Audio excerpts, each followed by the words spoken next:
This is the Roundtable.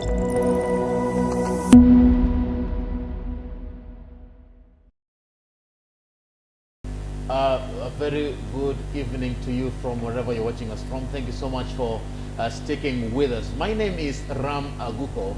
It is a pleasure being with you today. This is the Roundtable. And of course, today we have a very interesting conversation today about career. Let's talk about career development.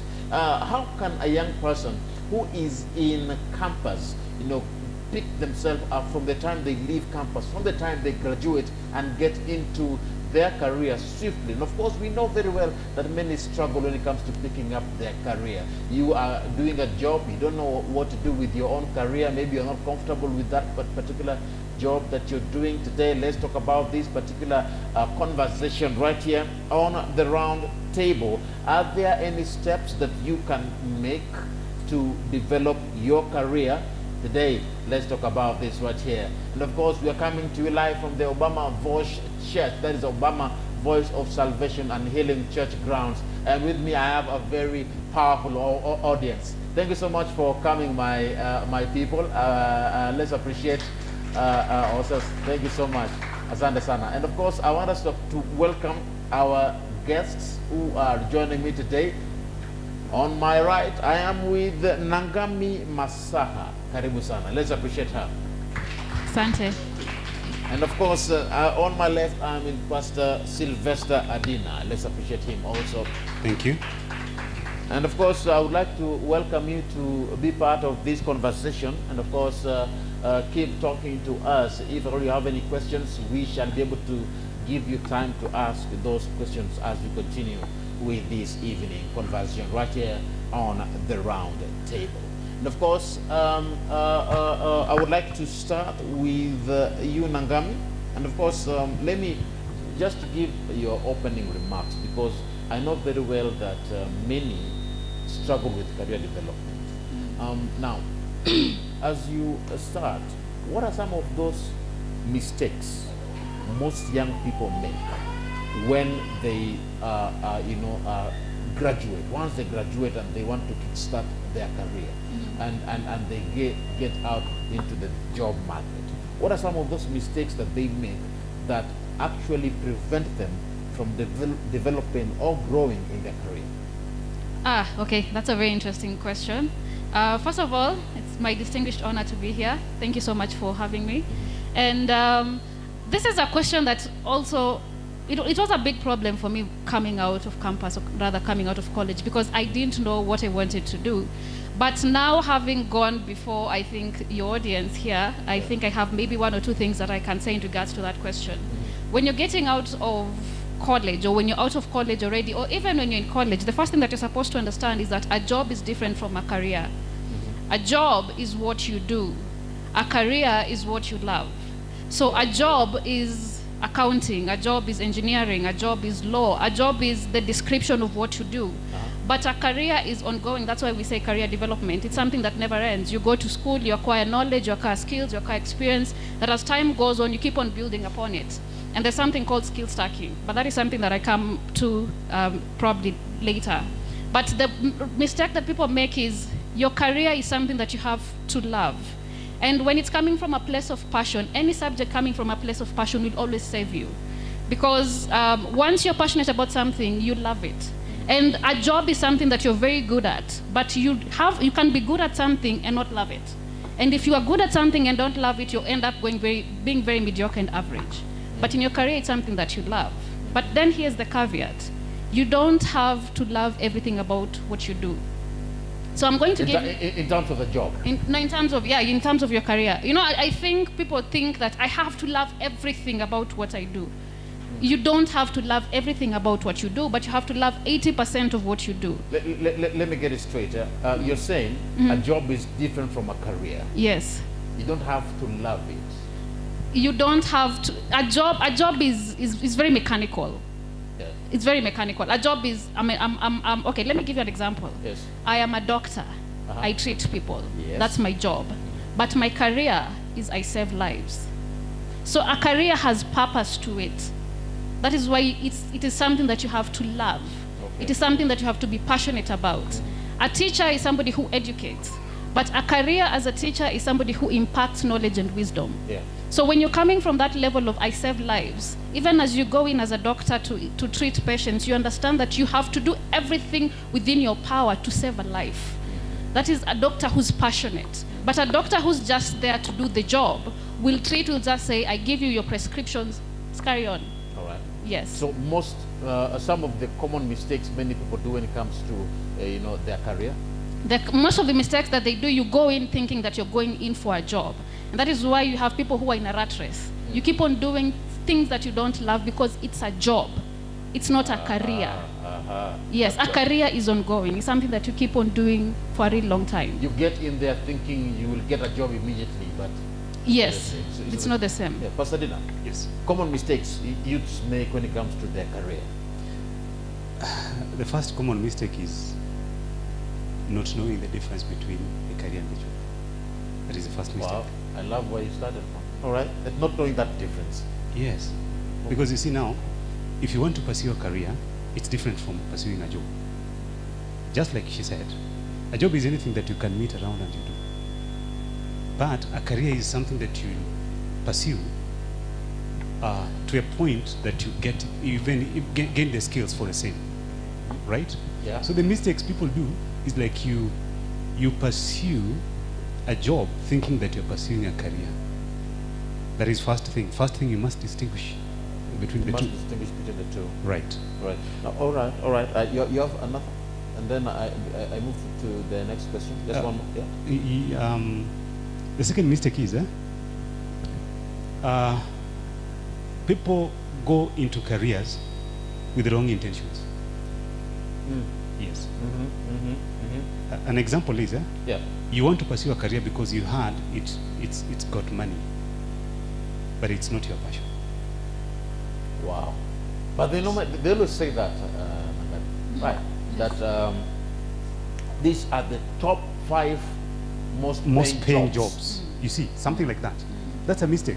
Because you want to pursue accountancy as a career, but you are meant to be, sorry, a shopkeeper. But that's a job. That's a job, right? So you heard that accountancy or law pays well. So you go for law when essentially you cannot meet the requirements of pursuing the same career. We will talk about that. All right. We will talk about that. And of course, thank you so much for those remarks. Let me ask. So we are talking about career development. So what is career development? From the onset, just in a nutshell. Wow. Then career development, most of the time, it has components to it. Yeah. There's communication, there's leadership, there's so many angles to it. But I think career development is something that, excuse me, is something that is incredibly personal for an individual. What's your career? Because, and here I want to bring the distinction that as I think the audience is made up of young people, and not everybody is going to pursue a profession. Some are going to get into entrepreneurship, which is business. But those are that is still a career. Yeah. Whether you're in entrepreneurship, it's still a career. It's not a job, it's not a business, it's a career.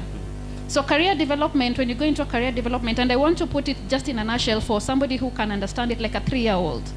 There's a difference between somebody who's pursuing a career, somebody who's an amateur, and somebody who's a pro. There's a difference. Yeah. Amateurs do stuff for fun, and pros do stuff for money. And I want to tell the distinction here. Money is never the end goal. Money is a consequence, it's a byproduct of hard work and value creation. Yeah. But amateurs, let me give you an example of an amateur. An amateur is somebody who wants to get into comedy and do it on Saturdays. That's an amateur. They're doing it for fun. I'll do it on Saturday, I'll go to church, I'll make a skit, we can have it on Saturday, on Sunday, we can do it twice a month. That's an amateur. A pro is Churchill. A pro is Jalango, a pro is Mamito. These are people who wake up in the morning every day and they know I have to make a skit. I'm going to post content 4 times a week. Or I'm going to make sure that I look for places where I can go and do stand-up. Those are pros. An amateur does it does it whenever they want, when they feel like. So you're saying if you want to grow in your career, from an amateur level, don't just do what you're doing when you are in the mood of doing it. Yes. Do it because it is part of you. It is part of you, and that is why it has to start early. It has to start early. You have to develop it and that is why even for the people who are in college or in the university, you don't necessarily have to wait for the university to send you to internship for you to go and do it. You have to act like a pro from the beginning. Now, go apply. Go apply. Look for places where you can go and intern. You can go and do it on over the weekend. After whatever you have to do to make sure that you're developing yourself, because there's something called skill stacking. And I want to give you an example of. Let us use the example that most of us are conversant with. Yeah. An example of a big company. All of us know. It's called Apple. Apple. Steve Jobs says that we live our life forward. We live life forward, but we connect the dots backward. Yeah. Steve Jobs dropped out of college. And I want to make the point here. Steve Jobs did not go to your ordinary college. He went to one of the prestigious universities in the United States, and he was a white boy. So for the black kids here in Africa, for you to even think that it's just possible for you to drop out of school and go ahead and make the most out of it, sometimes it's being, you're lying to yourself. You're lying. Yes. Because the school with which he dropped out from was not a prestigious school. It was an Ivy League. It's not your ordinary school. That is one. And he's a white boy in a Western world. That's already an advantage. But now I want to come to the point of Steve Jobs. Steve Jobs dropped out of school, dropped out of class for everything. But there's one class that he did not drop out of. It's called calligraphy. So he went to calligraphy, pursued the course for, was it around 8 months or a year? And then he was done with the course. When he came out with his friend Steve Wozniak, and they were building Apple, that thing that Steve Jobs did, that calligraphy is the one that gave him the opportunity to create or to build the creativity that is in Apple. When you see the beauty and the creativity that is in Apple, it is all Steve Jobs' calligraphy. He went back to school to do that. So when I was talking about skill stacking, Steve Jobs is known to be the best marketing CEO, the best marketer CEO of our generation. Yeah, because he was very good at presenting the ideas of Apple and marketing the business and the devices and the gadgets that they're coming up with. But skill stacking is, Steve Jobs was not the best public speaker, but he was a good speaker. Steve Jobs learned the art of speech. It's called the laws of speech, the artfulness of oration. Yeah. That's what he learned. He knew how to deliver and communicate in simple terms. Yeah. And then calligraphy is what sets Apple apart from everybody else, from everything else, from Microsoft. That is 2. And then 3, he's a salesman. He knows how to sell. And then 4, he's a tech guy. He learned programming. So you see the skills that he has. He doesn't have one skill. So he ends up winning way over and above. He's not average by every standard. You call it skills what? Skill stacking. Yes, you stack. Stacking. Yes, you stack the skills. It is building up one skill after the other. Yes. You agree with that? Huh? Yeah, I agree with it. Okay. I don't know if she's still continuing. Yeah. So you agree with what she said? I believe she is. Yeah. Okay, I agree with her. I agree with her fully, but to an extent that we're talking about people that have actually identified themselves. You know, there are people, like I know in our audience, there are people that still want to know, what is this? I mean, in terms of the processes of getting to that career, what are we talking about? What are we talking about? What is the development? All right. Right? Yeah, so, I don't know. You must know where your skill set are. Your background. And with guidance, where you want to go. But then, so how can someone stack their skills if they don't know where they're skilled at? Now that is the point where I was telling you there's a difference between an amateur and a pro. Amateurs do it for fun. Pros do it for money. And money is not because you want to get paid, it's because the money is what separates the pros from the amateurs. You're not becoming, is that not greed? No. We would say you are a gold digger, or you this guy just loves money. No. What I'm trying to say in terms of money is there's a difference between a young man who's playing basketball outside there and LeBron James. LeBron James is a pro. There's a difference between let's even say Flacco, for instance, and Churchill. You know, when Flacco started, he was an amateur. He was the novice. He was just starting out. He was an upstart. And Churchill is a pro. So even if Churchill, for instance, if there's a gig coming up at Safaricom, there's way Churchill is paid from the way Flacco could be paid or Crazy Kenna could be paid. Why? Churchill is a pro. He has done his time. There's a level he has achieved. So I know that when you're an amateur, you're asking, so I'm an amateur, how am I going to start? Now, this is how you have to operate like a pro. Do your research, do time, understand that this now is a career. You're not doing it for fun. This is not something that you're just hoping to get along by, and that is why it has to be, you have to be passionate about it. You have to do your research, you have to do the work, you have to do the time, and like Malcolm Gladwell loves to say, you have to do your 10,000 hours. Yeah. You have to do your 10,000 hours. I believe that we come from a microwave generation where we're thinking that all of a sudden I am going to be an overnight success. Some people have taken 10 years to be overnight successes. Now, Sylvester, I'm wondering, because she's talking about success and building and stacking up skills. But what about somebody who is discouraged in their career? And there is this aspect of positive mindsets, being positive and always... It's called PMA, positive mental attitude. Yes. Yeah? And when you lack it, what do you do? Because you want to grow and develop in your career. You know, we have to be alive to the fact that also our audience are people that are still in maybe schools, yes, secondary, university. I know we have university students here, and we have people that maybe are working and they are struggling. Yes. They are the people that are now in the same class, exactly, of PMA, positive mental attitude. Career development as a process. Let me go back a bit. Yes.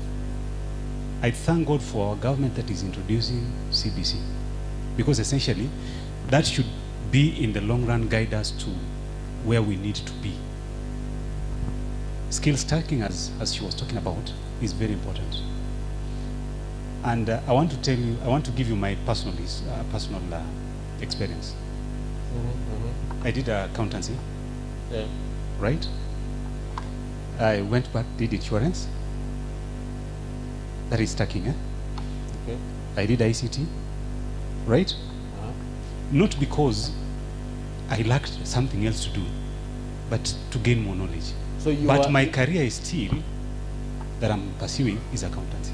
Accountancy. Yes. So you are doing different courses to supplement, so that I get to the full realization of my career. Okay. Right? All this I'm doing to support my career. Right? Yeah. So as you get into the job market, you realize that some things you do them as a job, but mentally you're not satisfied. You're not at all. Because yes, you might be going to those courses, you are attending those classes, you're trying to build yourself, but you feel like something is amiss. Why? Because you heard Ram is a journalist, so you want to be like Ram. You're aping Ram. You're not living your own life, right? At the time you are trying to pick your career, at the time you are trying to look at what you want to do in life, right after school. But you were told when you go to the university, you pick, at secondary, you pick law, because the only man who has a big house in your village is a lawyer. Is a lawyer. So you also want to do a big house like him, but for you to do a big house like him, you have to be a lawyer, right? You get into law and you realize it's a different ball game altogether, right? You go to media because you had that, because you admire how Ram speaks good English, how Ram wears, you get into the media house, you realize you wake up in the morning at 4, but this is not an early riser. Right? Yeah. So those are some of the things that when we talk about career development, you need to get good information about what you want to do in life. And that can start even as early as Form 3. Form 3? Yes. High school? Yes. How? You start to get to know, what do I want to do in life? Because a Form 3 student is not a small kid. That's about 17 years. The next 1 year, this is somebody that we are going to be calling a citizen, right? So as you grow, you develop it, and as you develop, you will develop your skills, and the passion, I will go back to what she was saying. The passion is what drives a career. Career is not motivated by money. Money should not be the motivation. Right? Yes. Back to you on that same thing. Of course, let me connect it to a mindset. How can we change the mindsets we have at the end of the day to better ourselves and improve in our own careers? Yeah. Just continue. Mindset is everything. Can have this.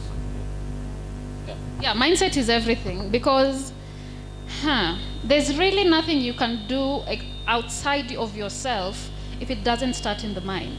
And I am a huge proponent of something called the lion mindset, or the lioness mindset, because I'm female. I'd like to believe that it's the lioness mindset. So the lion mindset is this idea that, you know, the lion is the king of the jungle. But you ask yourself, why is the lion the king of the jungle? There's nothing special about the lion, really. The lion is not the smartest. The smartest animal. The lion is not the tallest animal. The lion is not the biggest. The lion is not even the fastest. But the lion is the king of the jungle. And the lion is the king of the jungle because of its mindset. Exactly. Because of the fierceness that the lion has, or the lioness. And am I allowed to give an anecdote? Can I give an anecdote? Yeah, you can. Feel free. Yes. Now, I want to give you a story of mindset, because you have to believe in yourself before anybody else can believe in you. And you have to believe that you're capable of doing the things you want to do way before there's even evidence to suggest that the thing you so desire will come to pass. What I'm trying to say in so many words is this. Your will to succeed must be stronger than your fear of failure. And I think the reason why people have a very limited mindset, there are two types of mindsets, called the fixed mindset and the growth mindset. So people fear because the fear of the unknown, basically. So the anecdote I wanted to give you guys is the story of a guy called Muhammad Ali, the late, the legendary, and I know that all of us know the guy called Muhammad Ali. But Muhammad Ali wanted to box. He wanted to become an acclaimed boxer. So you can imagine, this is the years, in the 60s, probably 50s, thereabout. And this young upstart goes to the boxing place and he says, hey, I am here, I want to become a boxer. And so they say, okay, so can you come, we want to take your measurements. And in boxing, they take measurements in 5 ways. They have to measure your fist, the measurements they take, your fist. So as you can see, I don't have a strong fist, so clearly I can't punch. And then they take the measurements of your waist, your build, your expansion, and your weight. And true to form, Muhammad Ali was not average. He failed. He was below average when he was being measured. Wow. Now, at this particular point, Muhammad Ali was walking around calling himself the greatest of all times. I would like to believe, in fact, I am inclined to assume that he's the one who came up with the phrase, the greatest of all times. He walked around thumping his chest, I am the greatest boxer to ever live. This is a time when Muhammad Ali is still called Cassius Clay. So he's not Muhammad Ali. He's Cassius Clay. He's an upstart. There's nothing to suggest that this guy can win, because in fact, the people who went to watch Cassius Clay fight, they used to say that he was fighting like a girl. So let me give you the stats of Muhammad Ali when he went to fight. This is Cassius Clay. Cassius Clay, the only thing that he had was agility. This means that Cassius Clay could only fight. If you have watched Muhammad Ali's fights or boxing, him in the boxing room, you'll see that he's very quick to get up, and he runs very fast in the boxing ring. He's very fast. But that was his only strength. He didn't have the strength to fight. He didn't have the classical moves. And the way he used to fight with the elbow, the arm. He used to throw himself everywhere. In fact, he used to bend with just to move the torso inward. His jaw was wide open, like he didn't know how to fight. But he went around telling people that I am the greatest of all time. You wait and see, I am the greatest. That's the mindset. Now, if anybody has watched the interviews of Muhammad Ali in the 90s and the 70s, this guy had a gift of gab. When it came to just the interviews that he was in, you could see that he would spot a racist, a bigot from far away. These are the white interviewers that were interviewing him, and he would put them in their places. His mindset was correct, and he was a poet. He would come up with poems on the spot. So let us go back to Cassius Clay. This is Cassius Clay. He can't fight. He's been beaten. He's taken a couple of beats. But as he goes up the ranks, he's just becoming better and better and better, but he still can't fight. So it gets to a point when he's won the tournaments and he's walking around. So everybody is interested in this young upstart called Cassius Clay, saying that he's the greatest of all times, and he's going to approach a guy called Sonny Liston. Sonny Liston is the opposite of Muhammad Ali. Sonny Liston is the opposite of Cassius Clay. This guy is built like a fighter. This guy is built like a boxer. He has the strength, he has the classical moves, everything else. So Cassius Clay, because he's a brilliant guy, he does what martial arts students know. If you're fighting the toughest opponent, the most powerful opponent, you don't appeal to their strength, you appeal to their weaknesses. So Muhammad Ali, or Cassius Clay rather, went and researched everything he could find about Sonny Liston. His weaknesses, how he defends himself, how he takes in the punches and whatnot. And when the day came, this is church. So this is David and Goliath. Yeah. And I want you to imagine Goliath when he was facing David. He's just stamping himself. He's saying, I am the toughest, I'm the Philistine to ever live. Was it Philistine or Palestine? Yeah, Philistine. Yes, Philistine. I'm the strongest warrior in the Philistines to ever lived. And he's up there just, hyping himself up. Nobody can beat me. Nobody can bogo me. And David, just like the young man that he is, quiet and calm, doing nothing else but this. He's just doing this with his sling. And before Goliath knew, it took one stone on his forehead and the giant was down. So Muhammad Ali, or Cassius Clay, is coming with this idea of fighting Sonny Liston. So it is the knockout punch that Sonny Liston did not see that took him out. And that is how Cassius Clay became the greatest of all time. Now, before he became Muhammad Ali, that is a very long story. But a guy called Malcolm X has been suspended from the Nation of Islam. He's just seated watching the fight that has been hyped up, a David versus Goliath that is going to happen. And he knows that Cassius Clay is an activist. He has the gift of gab. He has the silver tongue. He is of the silver tongue variety. He can speak well and he's articulate. So once Malcolm X saw the fire in Cassius Clay, he goes to approach him and says, brother, you see, you are needed in the Nation of Islam. And that is how Cassius Clay became Muhammad Ali. The mindset is what matters. His mindset. He believed he was the greatest of all before everybody. Before Muhammad Ali knew he was the greatest of all time before he became Muhammad Ali. And but now let me get it from the both of you here. So we are talking about the mindset, and there is one thing that I am wondering, and what do you do? How can somebody who is still young in their career have that mindset that you're talking about here, yet at the same time, when they go and apply for jobs, they are told 5 years experience, 10 years experience. They're just done. They have just graduated. They've just come from campus. How should someone develop from that? Adina. Yeah. Yes. Very important. Yeah. When you're asked for a 5-year experience, this is somebody. Yeah. This is somebody who knows that what you want to do after those 5 years is a career. It's not a job anymore. That is why there is a secret of asking for the 5-year experience. Because you must be somebody that has been in this field and is now comfortable and is ready to pursue this as a career. If I had time, I would explain to you that in terms of accountancy. That's another thing. Because you see now, you cannot just be called an accountant because you're an accountant. With the time, you'll realize that accountancy is wide. Yeah. We have even forensic accountants. Accountants that are only brought in when there is need for some investigations.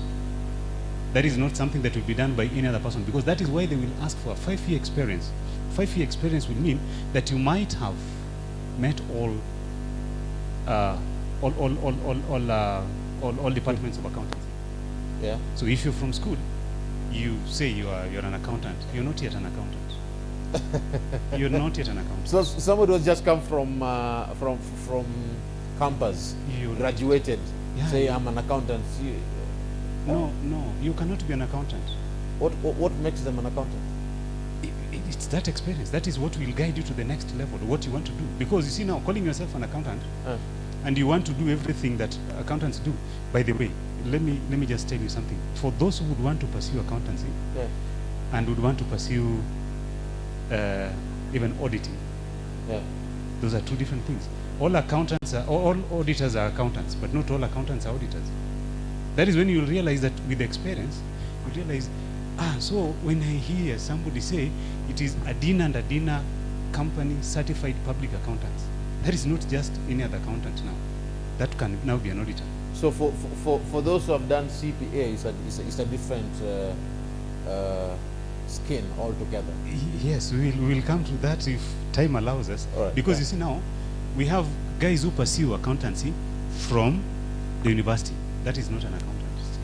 All right, but now... And there are guys who pursue the CPAs that you're talking about from the CASNEP. That is now the body that certifies the accountants. But now, somebody who has just come from university Yes. and is being told you need 5 years experience to get this job, should they now not apply? No. What happens? You will always realize that where a 5-year experience is needed, there are things that they've listed. Yes. Yeah? Yes. That you must have done this, you must have done this, you must have done this. Yeah. This will automatically knock you out. But hope is not lost. Yeah. Because you can start as a junior accountant, you rise through the ranks, Okay. and you get the experience. So it's possible for you to develop Because your career the regardless of that. responsibility, when you see that kind of an advertisement, the responsibility is enormous. It comes with even mental stability. Are you able to hold this in your mind? Yeah? Are you mentally prepared? All right. Are you professionally prepared? Yes. You could have the training, yes. But that does not mean that you are. All right. Let me come to you. And of course, we will share this microphone here. Still on the same issue here of 5 years experience, 2 years experience, and somebody wants to develop in their career. You know, they're stuck at home and they don't know what happens next. How will somebody develop in their career and they don't have that kind of experience? Yes, you know, a career is very personal. This is something that you want to do, and where there's a will, there's a way. You cannot afford to have, or you cannot afford to make excuses. Yeah. You can go and be an apprentice. You know, the good thing about experience is that they don't care whether you are paid for it or not. What they care about is that did you do your time? That's all that matters. So if something is incredibly important to you and you have realized that once you're going out to the job market, there's a particular specification that is almost always knocking you out, Yeah. find out a way. I know that there are institutions, for instance, let us go with the example of an accountant, and you just left school. That is why we say skill stacking. You have to take it upon yourself to do whatever you have to do to get what you want. Yeah. So for instance, if, okay, let me give you an example of myself. I went to school, did finance and banking. And then I realized that I wanted to become an investment banker. So I wasn't going to be an investment banker just having done finance and banking. So I had to go and do certified securities and investment analysts. It's a body in CASNEP. Yeah. And I went and did that so that I can be a professional. So at least when I was doing that when I was still at the university. And I know that there are people who may not have that advantage of having the money to do an extra professional course, but I did that while I was at the university. You are still doing 2 courses Yes. in university? Yes, Yeah. so I was going to class in the evening, and then in the morning I'd read for my exams, for the other CASNEP exams. Okay. So I was multitasking because I know that is very possible. So that was up to me, which was upon me, because I knew where I wanted to go. I knew that when I left school, the body that I was hoping to work for was the capital markets. I wanted to work either with the capital markets or the Nairobi Stock Exchange as an investment analyst. So I knew that is what I had to go and do. So I went, did that, and then apparently when I left high school, there's something called the financial markets, and I was called to go and there's a business, an international company that had come, and they were looking for people who can work in futures markets. This is people who are in finance. So of course, with the kind of papers that I had, even as an entry level, I was way above somebody else. Or you can go and you can be an apprentice. If it's accounting, there's so many churches, there's so many institutions that you can just go and volunteer.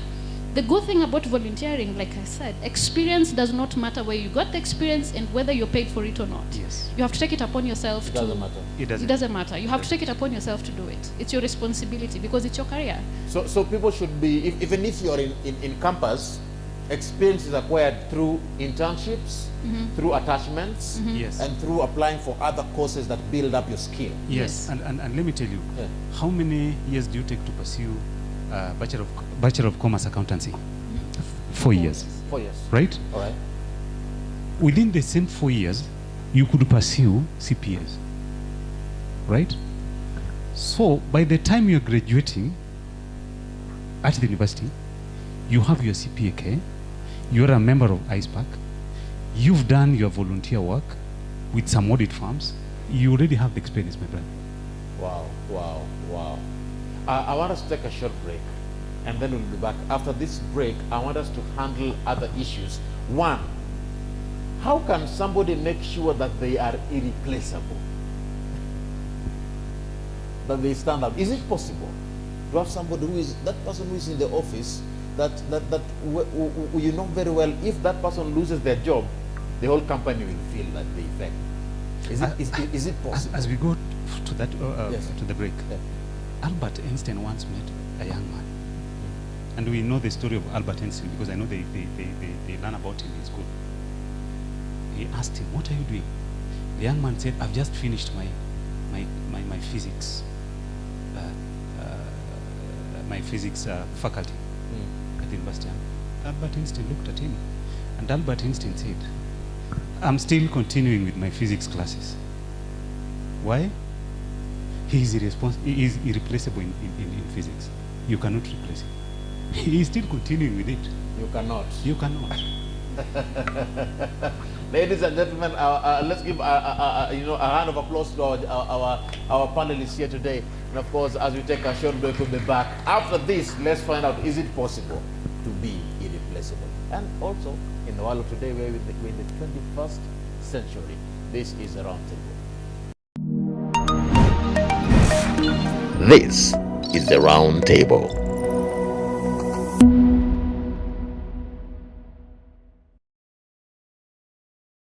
Welcome back. This is the Roundtable. Thank you so much for being with us. My name is Ram Aguko. As always, it is a pleasure being with you. And of course, as we took that break, we were talking about career development.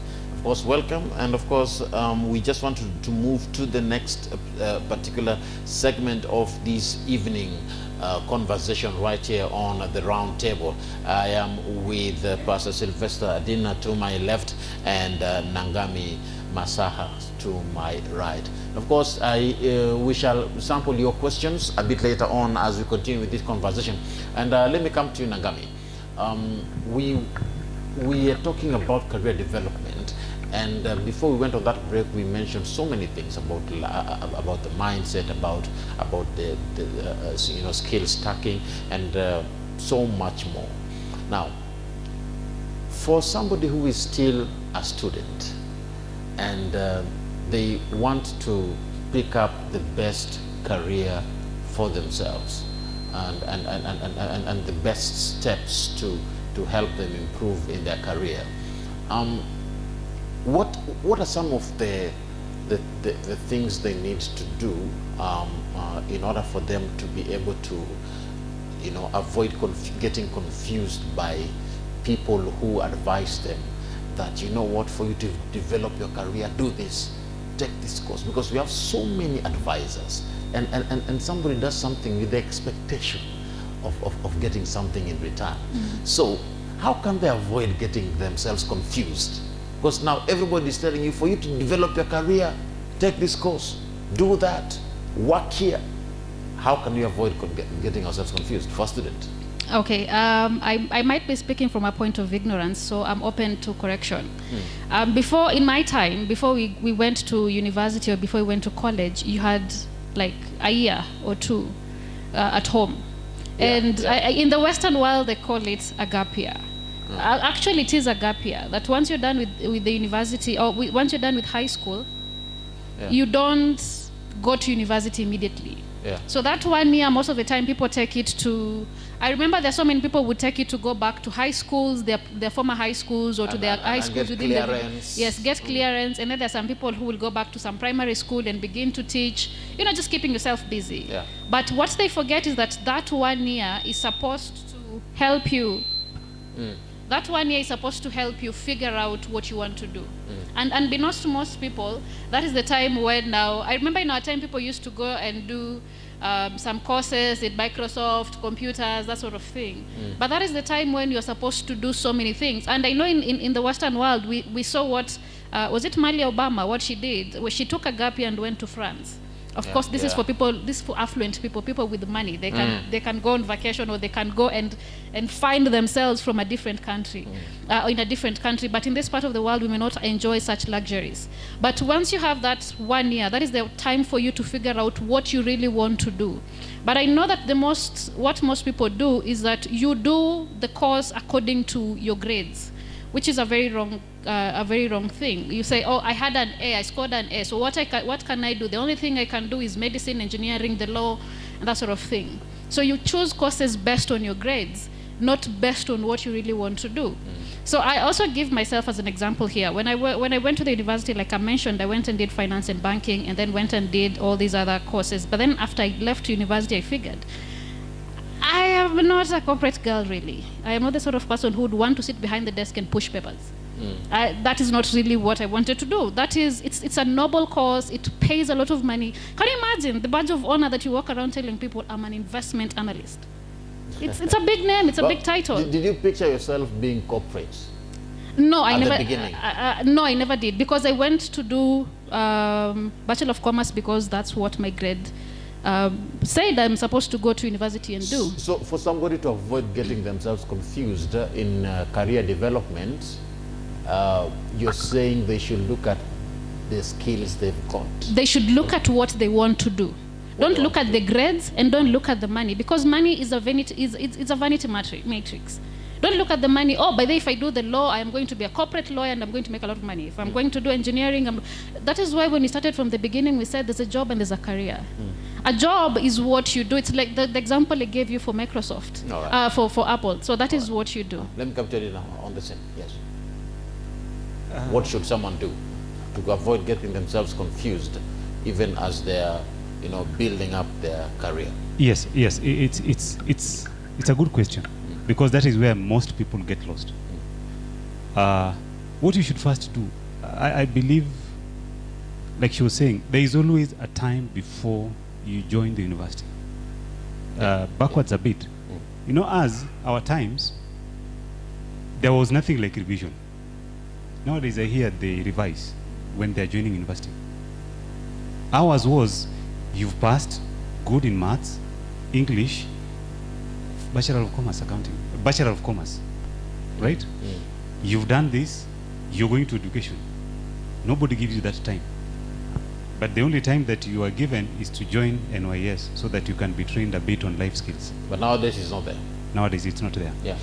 That window has been provided for the current generation to revise what they want to do. Within that time, they need to do consultations. First, this is a bit funny, but Proverbs 16 verse number 3 says this: commit all your ways to the Lord and your plans will be established. First seek God for guidance, right? Look for guys who've done whatever you think you want to pursue as a career. Think of Ram. Ram, what is journalism like? What is it all about? What are the advantages? What are the disadvantages? Get somebody who is already in that field. Thank you. That is what I'm saying. Get somebody who is already in that field. Let him tell you what it entails to be in the same field. Do a retrospect also. What are your strengths academically? Yeah?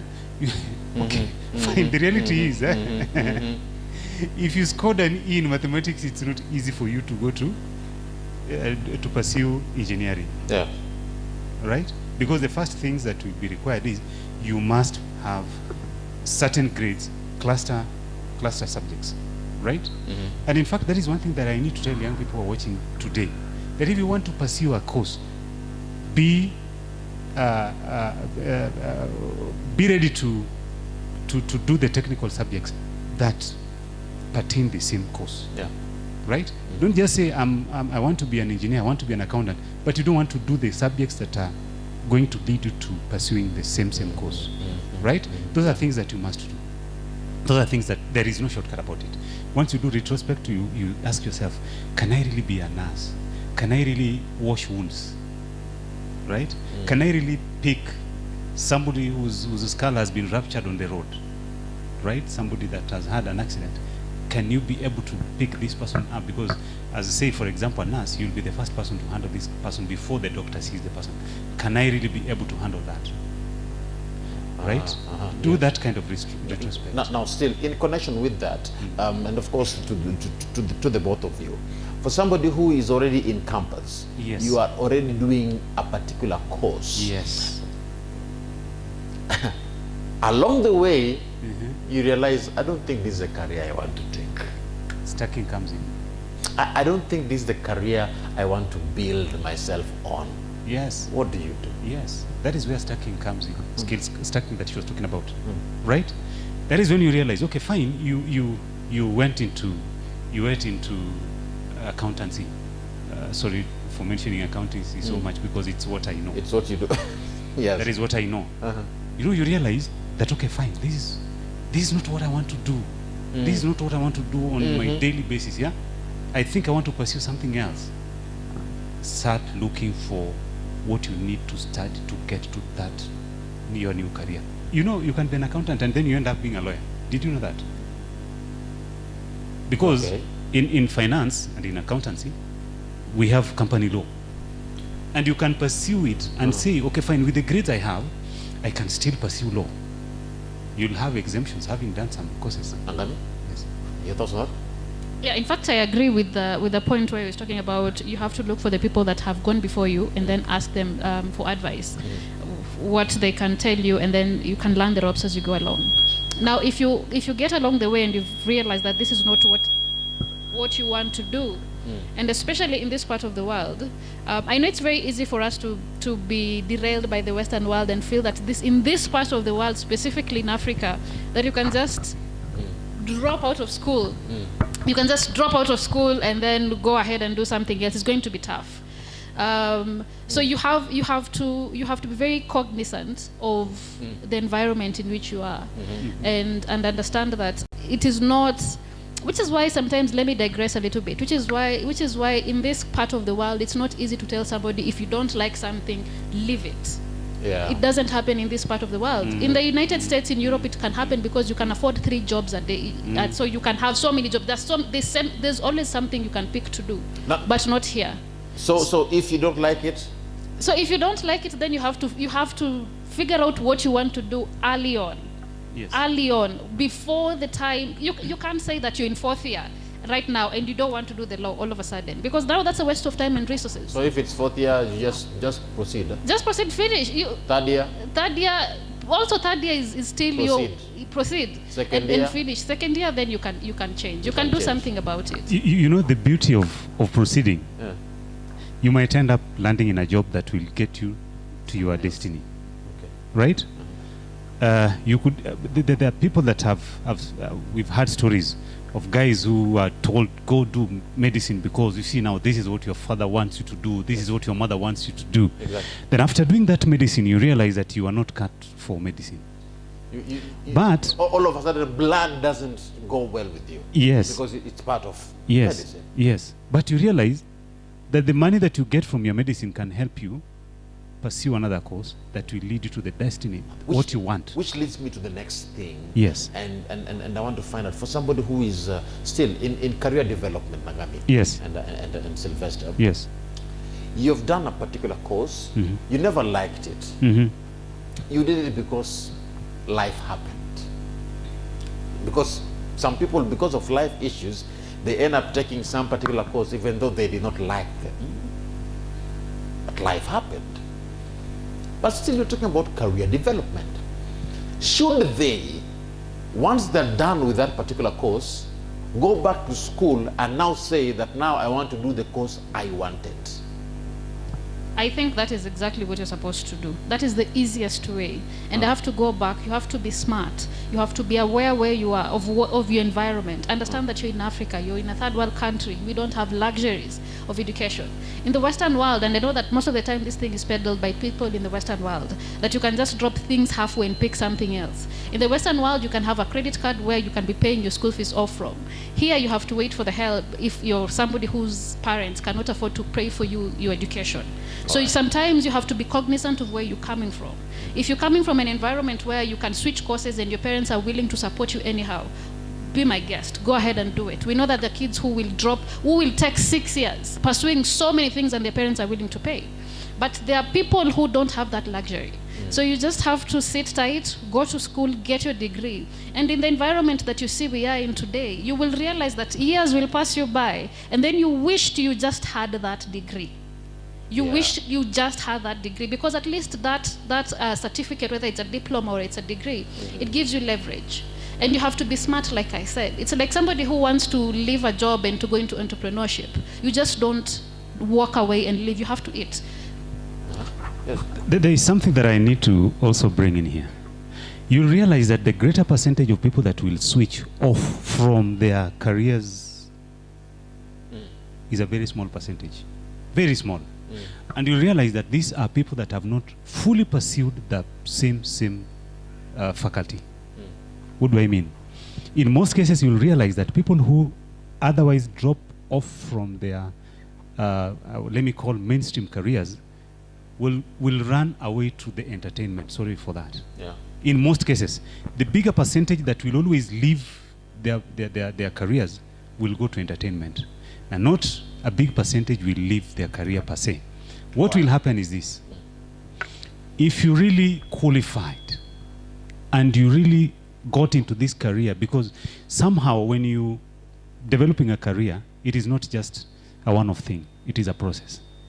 So for you to learn, go to school for 4 years, I like what we studied. Commerce, good. But then after commerce, you go to accounting, somebody goes to finance and banking, somebody goes to insurance. That is now where you now get your real career.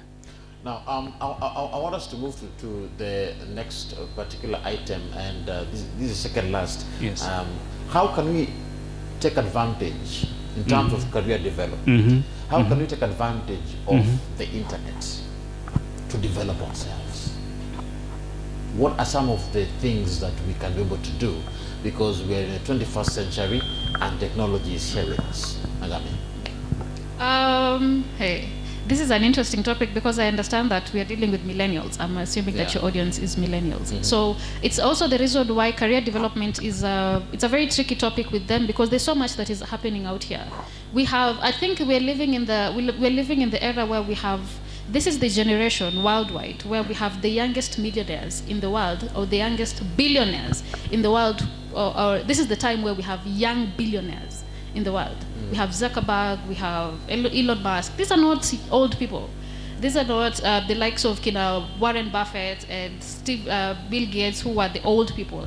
Or in the yesteryears where we had the Rockefellers, JP Morgans. Those are old people. Yeah. Today, you have 17-year-olds that are millionaires. You have 20-year-olds that are millionaires. Why? Because they leverage technology and the internet. So if you want to develop your career, it depends with what you want to do. And you have to understand that if your career requires that you put yourself out there, because people have gotten jobs, I think you are aware of this fact, people have gotten jobs on TV by virtue of them being on the internet. So whatever you want to do, where you want to go, which brings me back to the last question that you were talking about. You're an accountant, that is what you went to do in school, but you've always wanted to pursue journalism, or you wanted to pursue something in the arts, and you realize that you don't have the wherewithal in terms of resources, the money, to take you to the next level. Then leverage the technology, put yourself out there. Show people what you do. Show people, people have gotten consulting jobs as doctors, as lawyers, as teachers. Online, because they have leveraged technology. So put yourself on the internet, put yourself out there. If there's anything that you want to do, and the beautiful thing about technology today, we say that we're in the 4th industrial revolution. We are in Web 3.0 right now. Most Africans don't even know what Web 3.0 is. The top companies that are in Web 3.0 is Amazon and Facebook, which is Meta right now. Yeah. We're in data science, data analysis. I was with Bitange Demo the other time, by the way, and Bitange Demo was saying he sits on the board of Safaricom. And he says that Safaricom is looking for 500 data scientists to no avail. They can't find data scientists. And data science is not something that you go to study in school. This is a course that is coming up. People learning data science through YouTube. Yeah. So you can use technology, YouTube University. Go to YouTube and learn these things and know where to place yourself. You just don't have to go to the mainstream careers, the law, engineering, medicine. If that's not what you want to do, you're in tech. There's cryptocurrency. There's crypto. You know what I'm trying to say. Yes, Sylvester. Yeah, it's very important. Internet provides a platform for leverage, for leveraging. Yeah. Leveraging, you know. You get to know people even through internet. You get to share with them who you are and what you are through the internet. One, it offers a platform for training, right? Yeah, it's very important because there are some things that you can learn even through internet. You don't have to stay in school. I know of guys who've done their courses through the internet. It helps them to switch and develop their careers so easily. Right. Internet will always help them even to know the advantages and disadvantages of the same career. Two, the fourth one, it helps them even to gauge their earnings. Very important. Yeah, because at the end of the day, you need to earn. Very quickly, opportunities are all over. Because even if you are a lawyer, you can still work in a media house. Right? Yeah. You're a journalist, you know. That the media houses will always look for somebody who is well versed with things to do with business. So we have business reporters who are actually trained accountants. Some of them are trained financial analysts. Some of them are lawyers like I know. Yvonne Okwara is a lawyer, I think. Yeah. Such Even, like people. even this gentleman from who is not KTM. Yeah, these are lawyers. But you see now, they are pursuing their careers not as practicing lawyers, but as professionals, even in other fields, that now gives them satisfaction. You're a lawyer, yes, that is what you studied. So let's take advantage of the internet. Exactly. But at the same time, I'm asking myself this question. There's some who like, we have certain social media websites where people dance, Mm-hmm. get followers. Mm-hmm. And should we say that is also another That career? gives you a platform even for training. That is what I was talking about. Dancing. Because you see, somebody wants to be a dancer. There are guys who've gone to the university, but at the end of the day, they want to be dancers. At the university, they were even they were doing education. Then he was not comfortable with that education. From the internet, he's seen that I can make these moves. You know, there are some guys whose right feet is on the left. They cannot dance like you dance. Somebody was joking here with somebody that, can you dance like Ram? On Sunday, you can't dance like Ram because your left foot is on the right and your right. So, from the internet, Yes. I can learn your moves. Now we are talking on the part of and I know, in fact, the youngsters can relate. There's a lady Yes. called Aziad Nasenya. Aziad started TikTok as a dancer. She now works in a media house as, I think, a journalist or a radio presenter, and she never went to the journalism school.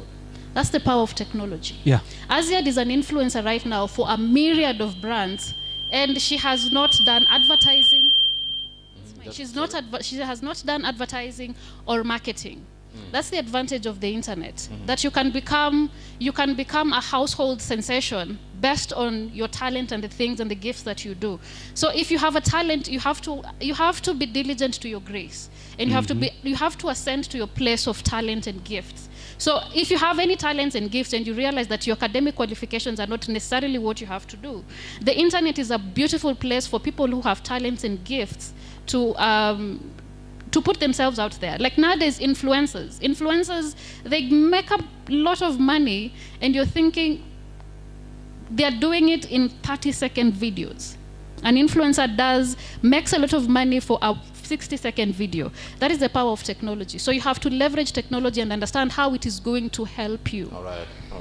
And of course, finally, and then we come to the floor, because I know that there are so many. There may be any questions that are there. So I will give it to Humphrey in a few minutes if there are questions. Do we have? All right, there are questions. And of course, this is the final question that I want to ask you. How can somebody ensure that they stand out in their career? In terms of career development, they want to stand out, they want to pop, they want to ensure that they are the ones who are called they are the in thing, they're the ones who make things happen. Yes. Okay, what I'm going to tell you is this. Your purpose should never be to be the best. Your purpose should be to do your best. And when you do your best enough times, you might just end up being the best. Do your best and you'll end up being the best. Wow. Because if you pursue being the best, it's an effort in futility. Why? Because you are not in control of external markets. Like, for instance, people who create content, this video that we're about to produce right now, it's going to go on the internet. You don't know how it's going to perform. You don't know how your audience are going to take it. There are videos that you're going to post to other people and it's going to go viral. And then there's another video that you think it's going to be the best video and then it will perform dismally. That is beyond your control. But what matters is that the panel here has done their best. Sylvester. I will talk like an accountant. If you want to be irreplaceable, I think that is where we are going. Yeah. First, you must love numbers. As an accountant, you must love numbers. There is no shortcut. Number two, you must be an organized person. Yes. There is no shortcut about it. So if we are in an office, we have two people. One is not organized, and another one is organized. You'll stand out. You must be ready to work in a structured environment. You will always stand out. All right. Like you've structured us here. I don't think there is any other person that can host this show like you do. I'll do it as I can, the best way that I can. Yes, because I know you're always on time. You always organize your things early enough. You structure them. Even us, when you want to go outside the topic, you structure us back. You stand out. Who will do that? Wow, wow. Let me come back to the floor. Humphrey, I hand it over to you if we have any questions. And of course, these questions are, let's make it as quick as possible. How many questions do we have? All right, 3. How many questions do we have, Humphrey? 3. All right, let's only take 3 questions and then we finish. Yes. Okay, I've got... And mention a name and then you ask a question. Okay, my name is Masimboya. I've got a question. Okay, let's say you finish your Form 4. I know you're getting to campus to pursue a course. Okay, for you to do a course in campus or pursue, there are some things that you need to consider. Okay, in short, this is my question. Does personality really influence one's career? Yeah. Wow, personality. All right, all right. Next question. I'm Celestine. I just want to ask this question. Like, you're done with your Form 4, then there come groups who choose for you the... Just put your mic closer to your mouth so that we can hear you better. Okay. Yes. After you're done with your Form 4, then there come groups. They choose for you the course according to your grade. Then let's say, for example, you are given a course called by the name AGED, Agricultural Extension Education. And then you're not interested in doing the course. Then, like my sister said there, like if you don't have the money to, change the course, you can't change it. So should we just do the course because we can't change it, or? All right. Or opt out. All right. Final question. Wachara Juanita, and this is my question. So there's this time I was looking for something to do, let's say a career, because I'm almost finishing my high school. So the first idea that came to my mind was going into the internet and finding something real quick. So this is what I typed in YouTube. I typed how to find your career. So I looked at some videos and I came to a conclusion that what most of the people are saying is that for you to find what you have to do, you have to have a passion. You have to be driven by your passion.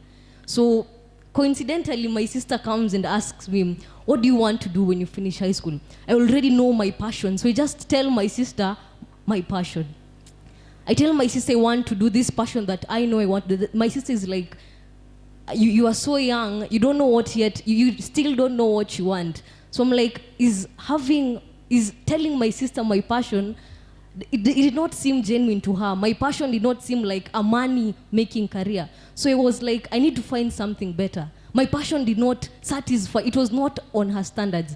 I go to the internet, I do my research again, and the next conclusion I get is you have to bring something to the world, you have to solve a problem that the world needs. You have to solve a problem in the world. So I tell my sister another idea that I have about solving a problem in the world, but she still does not approve it. She tells me that is that really a money-making career? So here's my question: for a career to be called a career, does it have to be money-making?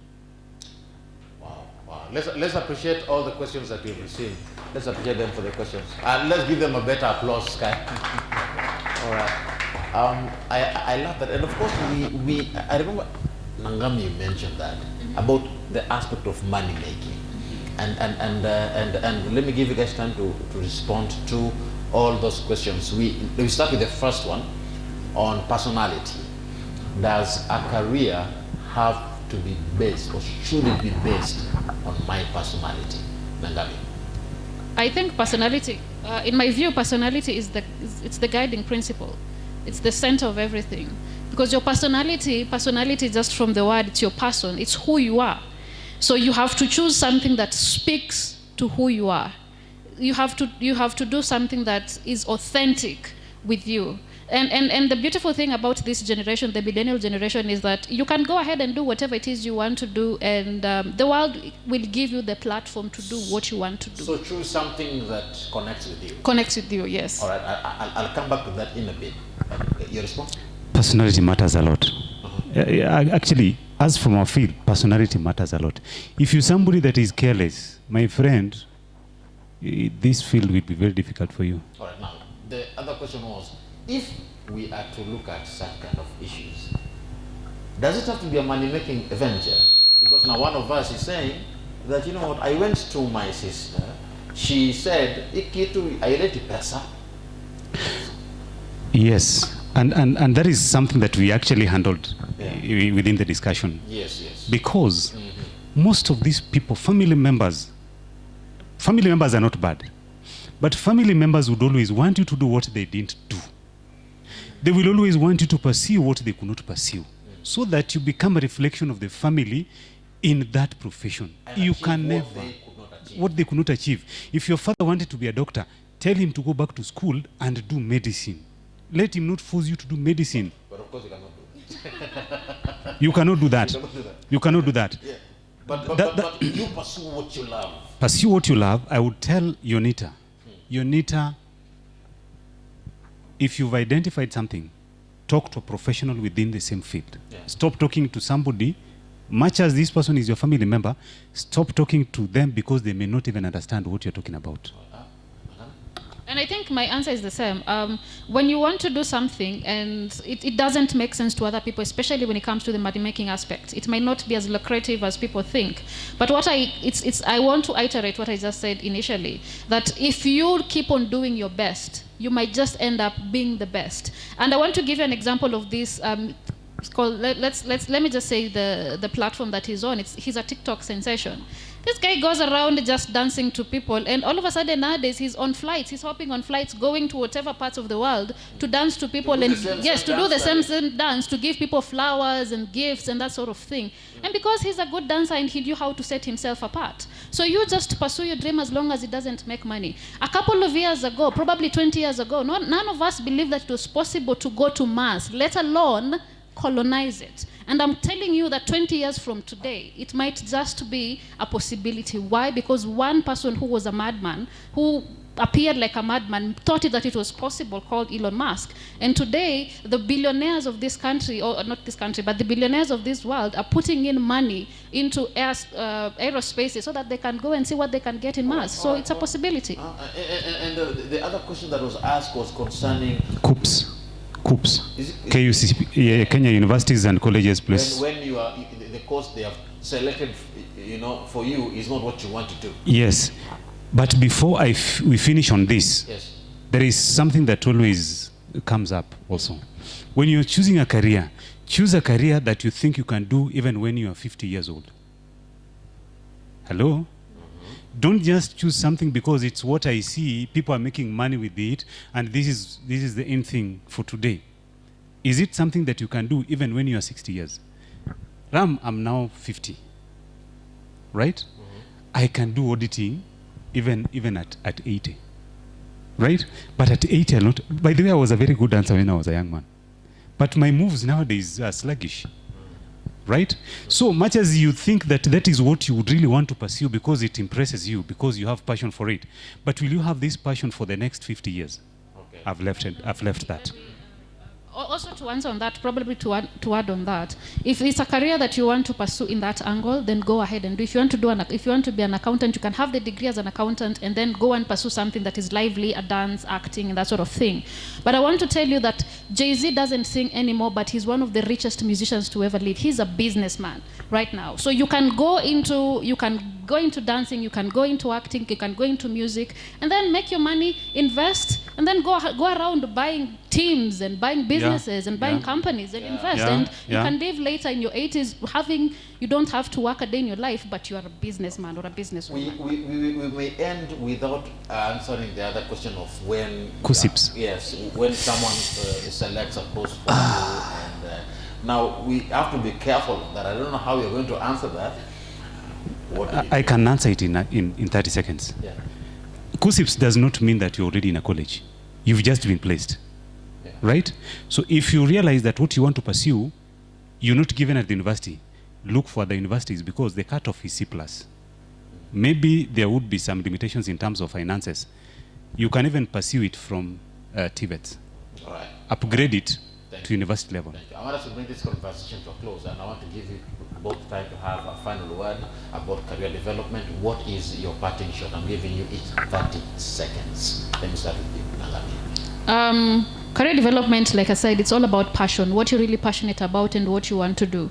Now, let's say, for instance, you've gotten into a career, or you've gotten into something that you know may not be something that you want to do, and you have something that you want to do on the sides. So you want to be a musician, but you're stuck with that course in agriculture that you want to do. You don't want to disappoint your parents. Go ahead and do your agriculture, and then the degree, the course in school in agriculture, but on the side, pursue your dance. But here's my caveat, and this is something that is very important, and I want to remind you. Understand that there's no such thing as a hustle. Everything is a job, or rather a career. So even when you get out of school and you get out of class from studying that agricultural course that you're doing or that job that you're doing as a young person, understand that you're just moving from one career shift to the other, so that you take it seriously with the professionalism that it deserves. All right. Thank you. In terms of career development, there is no shortcut. If you want to pursue a career, you must be ready to do everything that appertains to the same. That is what we are always told when you graduate. When you graduate, I give you authority to do all that appertains to this degree. Go ahead, study, research, do it. Thank you so much. Let's all appreciate Pastor Sylvester Adina as we bring this conversation to close. And of course, we appreciate also Nangami Masakha. Thank you so much, everybody, for ensuring that this show was a success. And of course, I believe and I hope that you've all learned something. My name is Ram Aguko. It has been a pleasure being with you. And on behalf of everybody that ensured this show was a success, we want to wish you a fantastic day and fantastic evening. Thank you so much for tuning in. I hope you've learned something. And I hope we shall be able to continue with this conversation even as time goes on. This is the Roundtable. May God bless you. May God bless the work of your hands.